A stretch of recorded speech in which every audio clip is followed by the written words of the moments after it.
morning, everyone. Good morning, everyone. Yes, Good Victor, morning, Joe. Good morning to you. Morning, everyone, and welcome again to another episode or series or learning. Hashkafa, Jewish ideology. Again, like Joe said, the Torah, the Old Testament. Again, all this information is designed for you to better your life, to have a better understanding of who you are, where you're going, and what is it that you want, and what the Creator wants of you. Because remember, we are the creation, and the Creator designed us for a specific purpose or reason why we are here. Absolutely.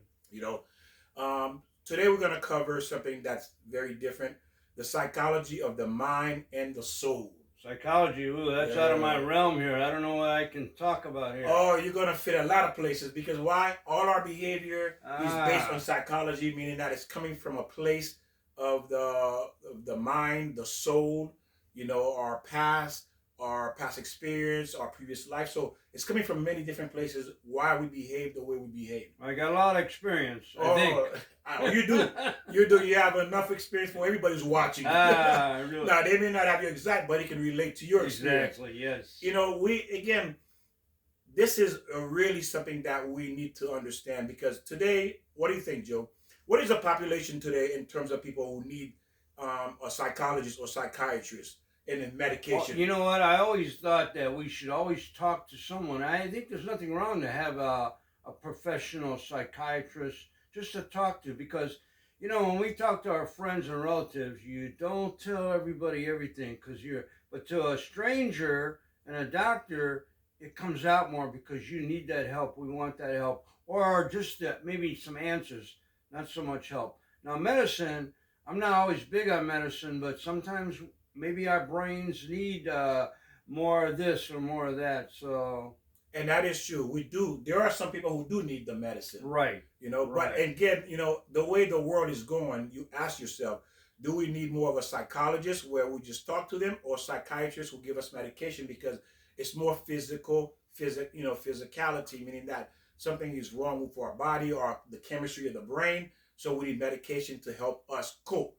So how much percent do you think it is more of, like you always say, learning behavior compared to physical or mental where you need medicine? Well, let me give you a little example. I have a couple of friends that occasionally would say, "Oh, I'm so depressed. I can't get out of this.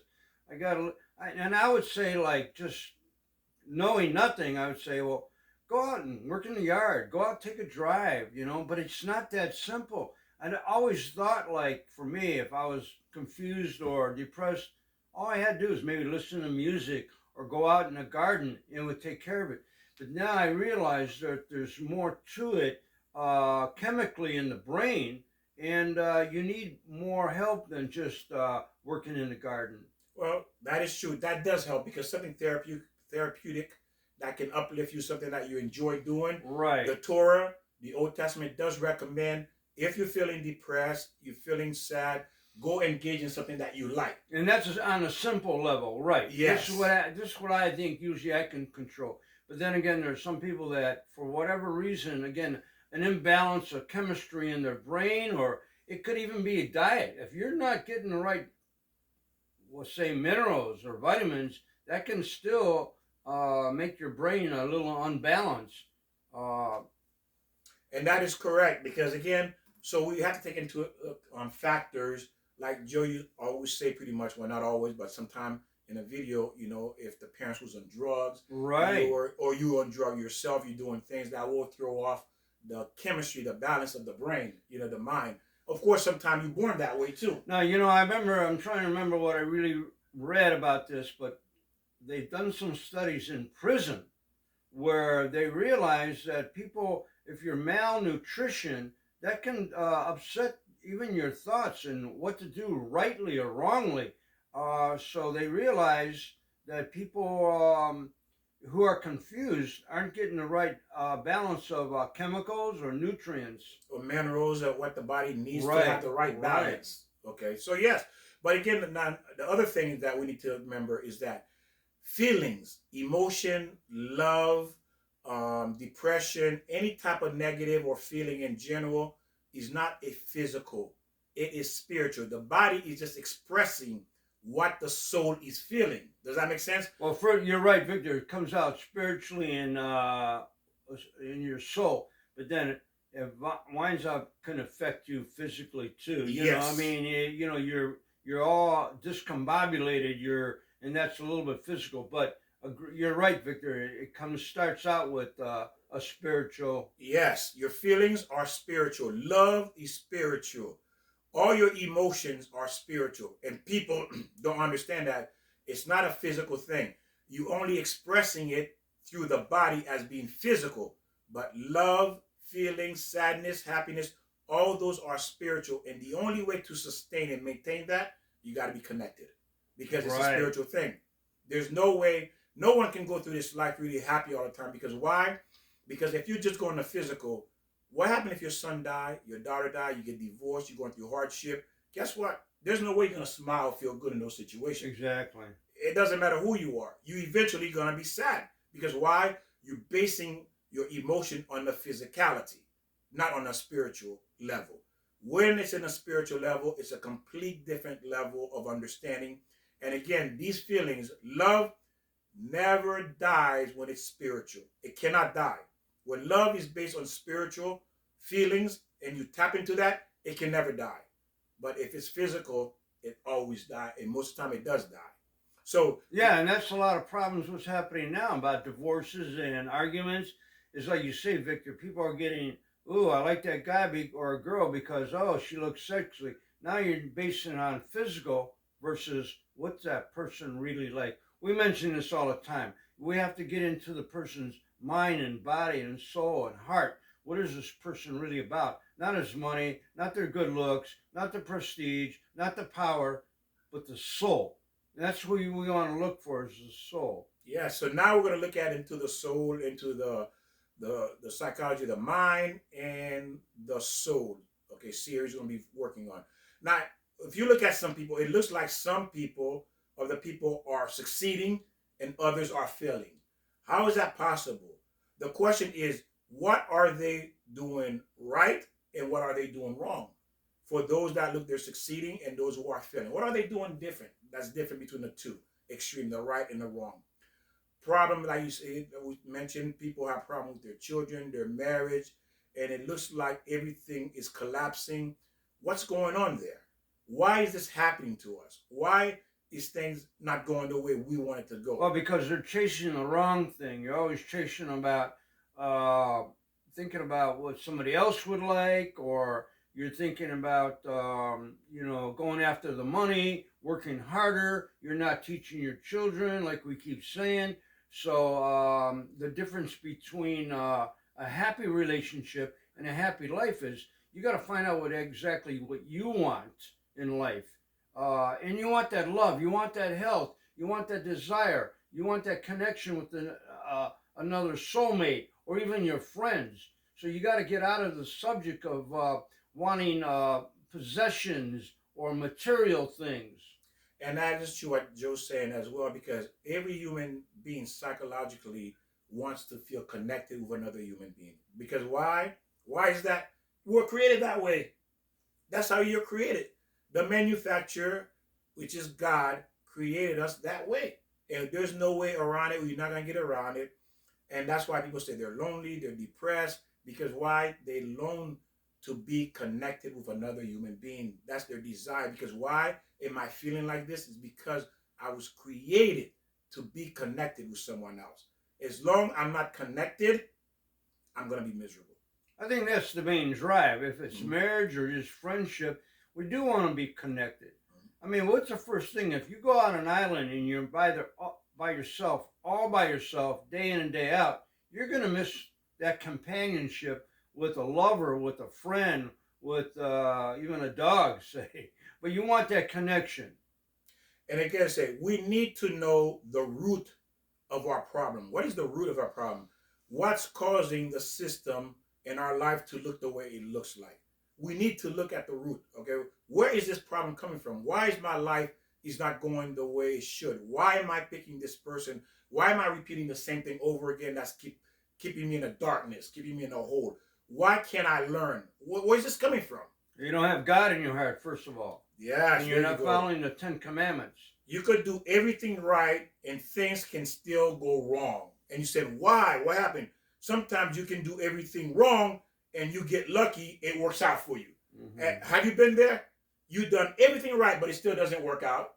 And you've done everything wrong and it worked out. How is that possible? Where is this coming from?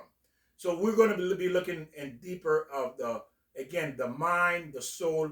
Why is this happening? Why am I behaving this way? And most of the time, when we are doing things, we're not even aware why we're doing it. We're just doing it. So in general, what you could, what you cook is what you eat. Like Joe say, make your bed, you lie in it. Yeah, and that's probably one of the problems that we're looking at here. Uh, and sometimes people go, "Well, I'm doing everything right. Why isn't this happening to me the way I want it?" Because you have to be patient.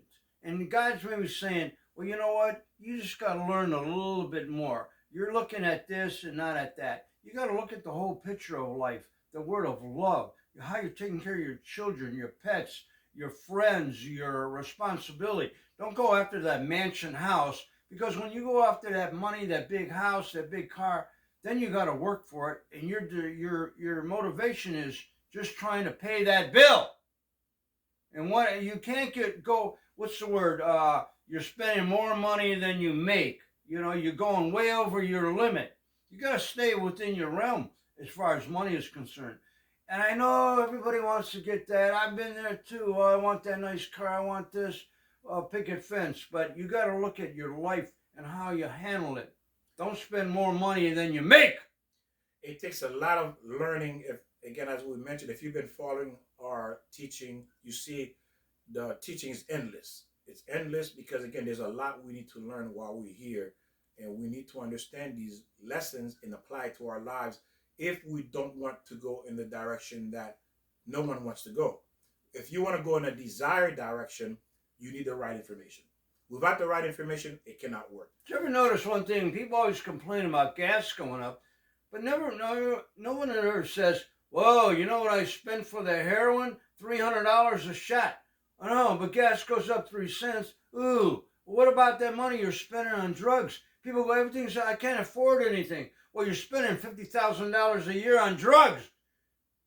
Get with the program, people. And you know what happened is this again, when it comes to consuming bad things, we don't complain about the money. But when it comes to good things, we Yeah. complain about the money. Or it's too expensive. Bad things, we don't complain, it's expensive. The good things, we say it's expensive. Why is that? And just think of not just the drugs. What about the junk food you're eating? I mean, that's so expensive. And then what about how it's going to take care of your health? It's going to destroy your health. Then you got to buy medicine. Then you miss work. And why aren't I making the money? Because you're not taking care of responsibility. Yeah, it says you cook well, you eat good food. If not, you will eat bad food. So whatever you cook, whatever bed you make, you lie in it. It says when God created the person, God created the mind, the body of the person. Okay, when he created. Because why? We're going to get into that. The mind of a person, the soul, is a combination of five things. There's five things. Okay, we're going to get into it. There's five parts to the soul. One is called the nephesh. Nefesh. Nephesh means blood. Oh, the nefesh. Okay. If you notice, we talked about witchcraft. We're talking about witchcraft, voodoo, all those things. You always say they want to spill somebody's blood. Yeah, right. Now you start understanding. Maybe if you learn from previous, you can make the connection. Because why? The blood is half spiritual and half physical.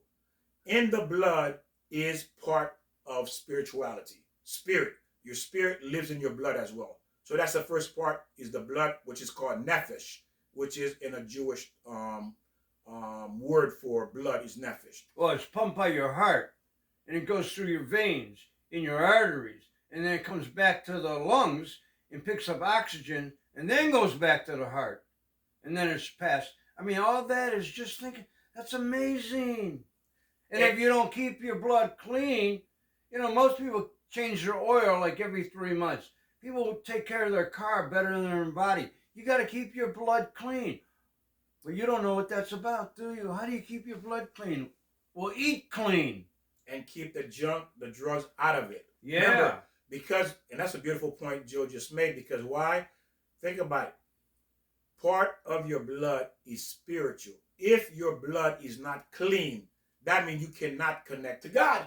No, how can you? Right. It's a blockage. Right. It's a blockage. You're not going to be able to connect to Well, I God. like how you put that. Yeah, it's a blockage because, again, I just told you part one is the nephesh, which is half spiritual and it is half physical. So therefore, when the blood leaves the body, when the blood pours out of the person's body, that's why the person dies. Why do you think they give you blood transfusion? Because that's what's keeping you alive. Because why? In that blood, it's spiritual. And that spiritual is what's keeping you alive, keeping the body awake. And really, I mean, actually, Victor's right about being spiritual, but it's the oxygen that goes to the cells and all the nutrients that go to the cells, and that's part of that. But Victor, we're talking about spiritual now. Yes. So when God designed the body, what we're trying to show you is this. The body has spirituality in it. It's not just pure physical. Look at the beauty of it. Absolutely. We just said half of your blood is spiritual. Okay, so that means you have a spiritual component to you. And you need to start embracing that spiritual component for you to have the life you want to hear. You need to understand it. And that's why they say you shouldn't eat late at night, because the blood, when you needs your stomach and food needs digestion, and that's where the blood will go to when you're sleeping. But what you have to have, that blood's got to go to your mind, and there's where you dream, and it feeds your body, it feeds your brain, it feeds your whole body. It's like you grow. And look at this. And what Joe said is beautiful. I'm going to add to that. It says, that is why the Jews is forbidden to drink the blood of an animal, and they have to remove the blood by pouring out a lot of salt to remove the blood of the animal before they consume it, because that animal has a bad spirit to it. So when you eat an animal that has blood, and remember, that animal has a bad spirit in that blood. When you consume it, that bad spirit is now in you now. It's part of your blood. And now that creates a blockage between you and God. You see? So look how God created the body. It's incredible. That's why he tells the Jews they cannot eat certain animals because of that reason. Because if they eat an animal that is impure and they drink the blood of that animal, now that blood is going to block the Jew from connecting with God. Because why? Again, your blood is half spiritual. Well, look at vampires. Look how they look. Ooh, All yeah, with fangs coming out. Yeah, I used to wonder why they want blood. What? And okay, think about it. That's a beautiful point. Vampires want blood. People who committing sacrifices that wants to kill people. What do they want from the people? Their blood. Yeah. They want their blood. Right. Because why? The blood is spiritual. It connects with God. It connects with the spiritual world. That is why it's so important, and the Jews understand why they cannot eat. They're forbidden to eat certain animals. Because why? It is said, when you eat certain animals, you become like that animal. Right. If you eat animals that kills other animal, you become a killer too. You become aggressive. Oh, what do cats do? They hunt. Yeah. They look for their little mouse. You become. That's why we don't eat cats. Again, so if you look at it, think about it. The Jews only eat animals that eat grass, that eats leaves, but they don't eat animals that eat another animal. Right. They don't eat animal that eats another animal. The Jews do not do that. Because why? Those animals who eat other animal are aggressive. And they don't want that spirit, that aggressive spirit that's in that animal to enter their body. And that creates a blockage between them and God. Now, the next part of that, and look how beautiful it's called, huak. Huak. Huak is I'm trying to pronounce it in a Jewish term, but it means intelligence. Intelligence, that's another part of the soul. It's where you communicate and you understand, and this is the spirit part of the person. Also now, that's the intelligence. Then you have the soul and the spark. That's 3 and 4. The soul has two parts. The soul has two parts. It has the spark of God, and it has the spirit. Okay? The spark of God and the spirit. Sounds like the same. No, they're two different parts. Now, wait a minute. Pronounce that huak? Yeah, huak. How do you spell it, with a W or an H? I'm not sure how to spell it, but yeah. Huak. Yeah, huak. Huak. Huak. Yeah, so which is intelligence. Okay.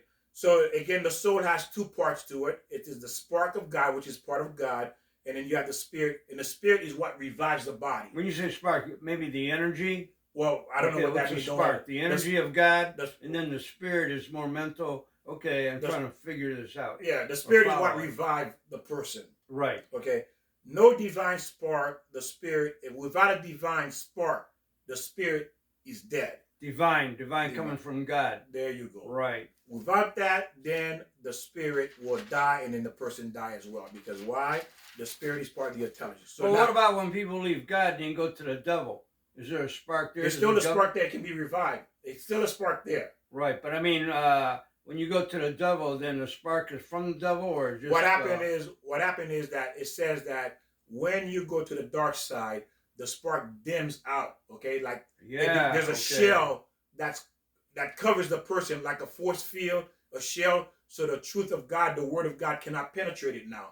Because it's being protected when you're on the side of the devil. That's why they say go to the light, maybe. Okay, well, go on, Victor. I didn't mean to. No, that's fine. That's a good question. Because when you find someone who doesn't want or receptive to the truth, it's because they have a shell that's protecting them. It's called a shell that's protecting them, meaning keeping the truth from penetrating them, which is on the side of the evil side. It's called the other side, which is the evil side. Okay, a shell. Now, not the armor. No, armor is some. We'll talk about that. I think we've mentioned it before. But go ahead, Victor. That's the shell of the evil, the klipa. Okay. Klipa is called klipa, which is a shell. Yeah, klipa, which is a Jewish term, which is a shell, like a force field around the person that the Satan puts around you. 3 words now. Nefesh, Ruach, and klipa. Klipa. Yeah, klipa, Oh, which man. is a shell. Yeah. I got a headache here. Okay.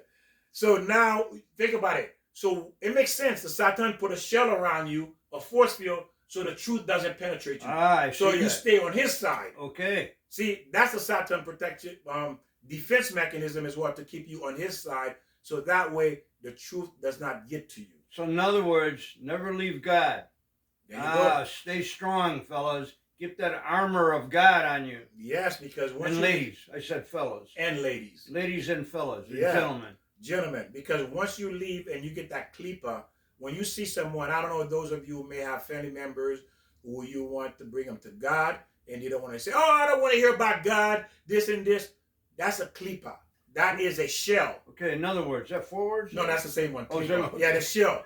That when they're fighting you, they don't want to hear about God. That's the klipa. That's a shell. Ooh. And that's going to be very hard to penetrate, because, again, that's part of the Satan defense mechanism to protect his people, to protect his employees from hearing the truth, because they are employee of the Satan. And of course, everybody wants to protect their employees, right? Because without employees, you don't have a business. Right? Oh, yeah, no, you're right. Yeah. Yeah, absolutely right. The Satan needs employees. So he has to find a way to protect them. I got to rerun this video because I'm getting lost here. Oh, it's okay. Too much information. Oh, go ahead. Go ahead. All right. The light, now the fifth one is called the light that surrounds the person. It's like the aura. You know, the aura. The aura of a person. Most people don't have the aura. You have to reach a very high level to reach the aura. And what does that mean, the aura? Remember, if you read the Testament, Daniel in the lion's den.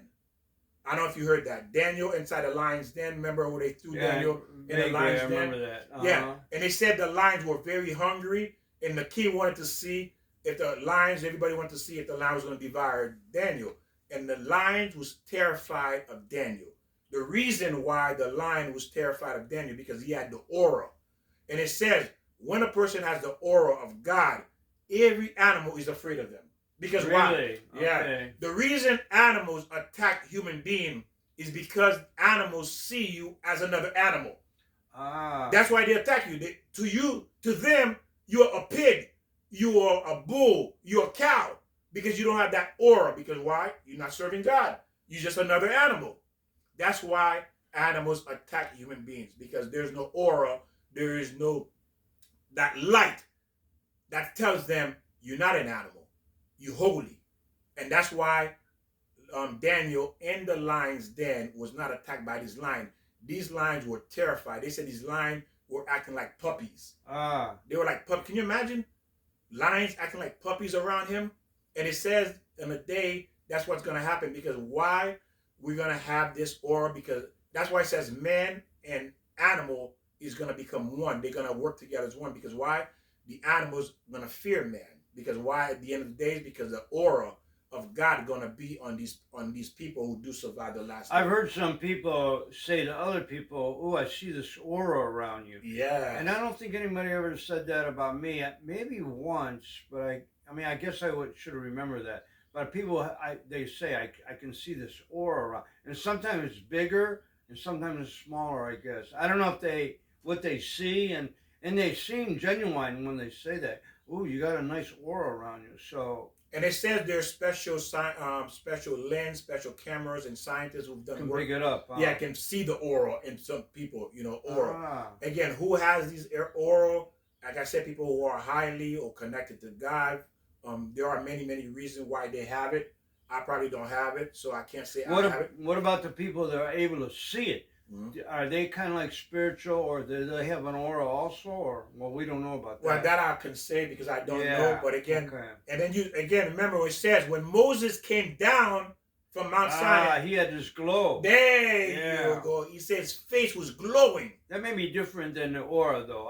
But he had reached a high level. Uh-huh. That's people who reach high level. You see, so it could be the aura plus his face, more because remember, to stand before God, you got to be pure.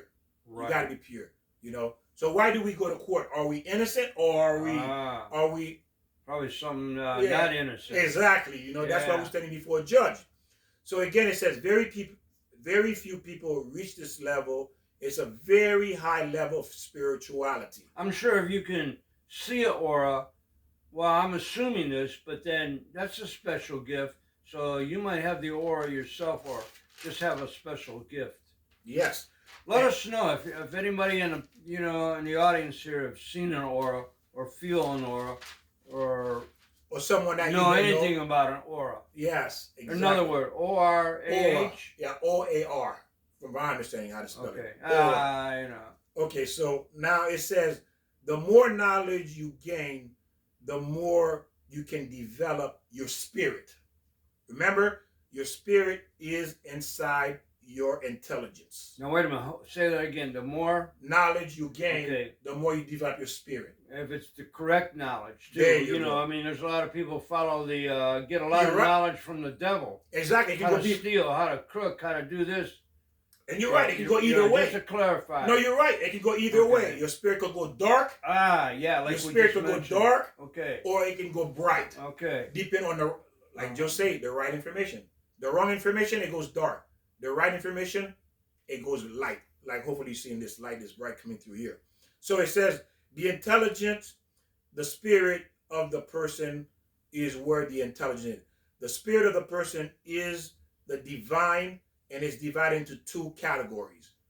Remember, the spirit is divided into two categories. Remember, we're talking about spirit. We're not talking about physical. We're talking about the combination of spirit and physical.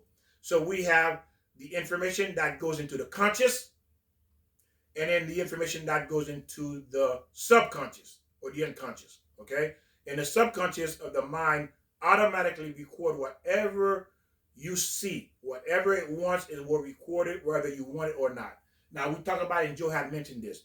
The moment you come into this world, your subconscious, okay, your subconscious, which is the spirit, is recording everything, whether you know it or not. It's recording everything you see is being recorded. It's like we see in babies right off the bat how they're like, they follow you around and they see this. So that's probably what you're saying. They're recording. Too, say, I'm going to record. Yeah. Your eyes is a 24 hours, 7 days a week recording, and it's going into the subconscious. Right. And it's forever. Forever, right. Forever. It doesn't get erased, deleted. Why? It doesn't get deleted. It goes into the spirit. It goes into the spirit. You can't delete the spirit. No, right. How do I delete the spirit, Joe? Can I delete the spirit? No, you can't, because it's something spiritual. Okay? So remember that. That's why in the Jewish world, that's why the Jews keep themselves isolated. They stay away from Gentile. That's us. Gentile mean other nation. Goyim mean other nation. And Goya? Goyim. Goyim. Goyim mean other nations. Wow, Victor. Yeah, so that means all these words. So that means that's why they stay away, because why they don't want this to be recorded. Because if they see us doing wrong, it's being recorded. And that brings to a beautiful point about children. whatever they're observing in the house, right off the bat. it's recorded Right. into the subconscious, into the spirit.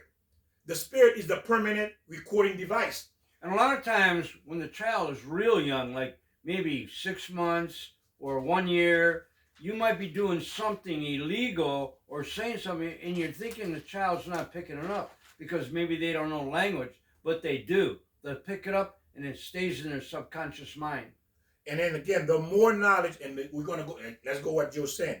The more knowledge that child is learning in the house, the more it's developing the spirit. It's the spirit that's being developed. The spirit is the intelligent, is divided into the two categories. Remember that. The spirit is inside the intelligence.